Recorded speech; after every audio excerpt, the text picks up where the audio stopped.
Saudara dan saudari terkasih, Injil kita pada hari ini diambil dari Injil Lukas bab 19 ayat 45 sampai 48. Pada waktu itu Yesus tiba di Yerusalem dan masuk ke bait Allah. Maka mulailah ia mengusir semua pedagang di situ. Katanya kepada mereka, "Ada tertulis, rumahku adalah rumah doa, tetapi kamu menjadikannya sarang penyamun." Tiap-tiap hari ia mengajar di dalam bait Allah. Imam-imam kepala dan ahli-ahli Taurat serta orang-orang terkemuka dari bangsa Israel berusaha untuk membinasakan dia. Tetapi mereka tidak tahu bagaimana harus melakukannya, sebab seluruh rakyat terpikat kepadanya dan ingin mendengarkan dia.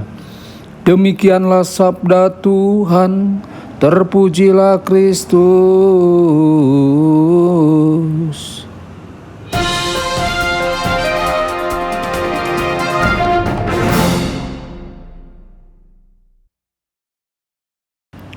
Saudara dan saudari terkasih dimanapun Anda berada, jumpa lagi dengan saya Romo Tedens dalam saluran Warta Kabar Sukacita.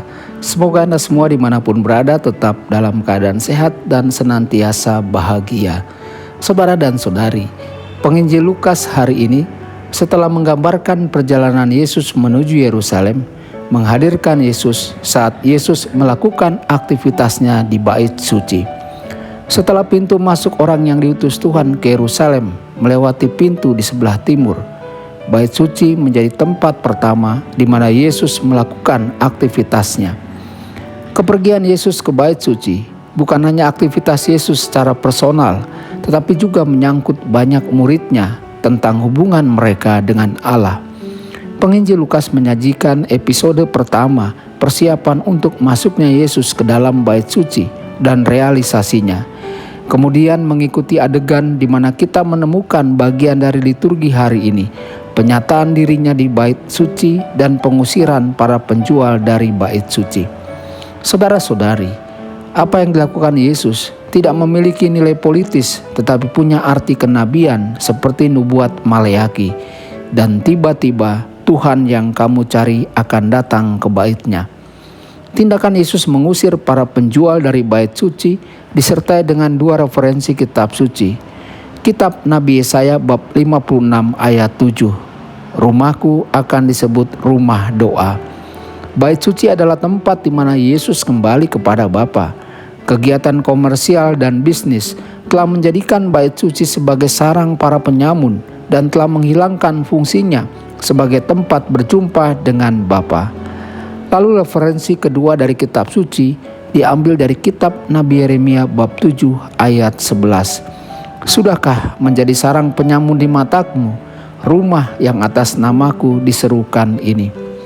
Saudara-saudari, Yesus menuntut perubahan total dari sikapnya terhadap orang-orang yang berdagang di bait suci, yakni memurnikan bait suci dari semua perilaku negatif manusia dan mengembalikannya ke fungsi aslinya, yakni untuk memberikan pelayanan yang otentik kepada Tuhan.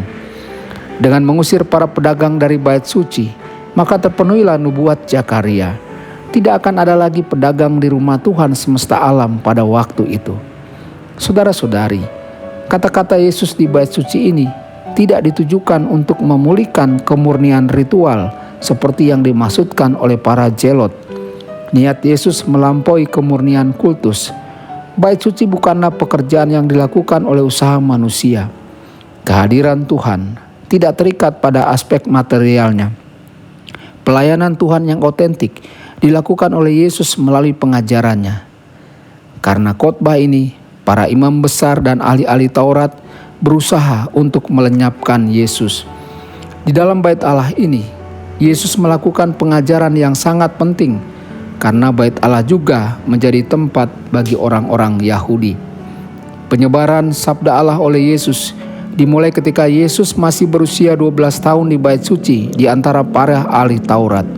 Kemudian dilanjutkan dengan pengajarannya ketika pergi melintasi Galilea dan selama perjalanannya ke Yerusalem sampai Yesus memasuki bait suci tempat Bapanya. Saudara-saudari, basis untuk misi masa depan gereja ditempatkan di bait suci, yakni pewartaan sabda Allah. Saudara-saudari terkasih, ketika kita mendengarkan sabda Yesus, apakah kita merasa ditangkap oleh ajarannya seperti orang banyak yang menggantungkan diri pada kata-kata Yesus? Atau lebih tepatnya, apakah kita memperhatikan untuk mendengarkan Injil dan apakah kita mematuhi sabdanya? Tuhan Yesus memberkati dan menyertai Anda semua. Sabda Allah adalah kebenaran. Sabda Allah adalah kehidupan. Mari kita mencintainya, mari kita menghayatinya. Ya Tuhan yang ku muliakan, sabdamu angkat resahku.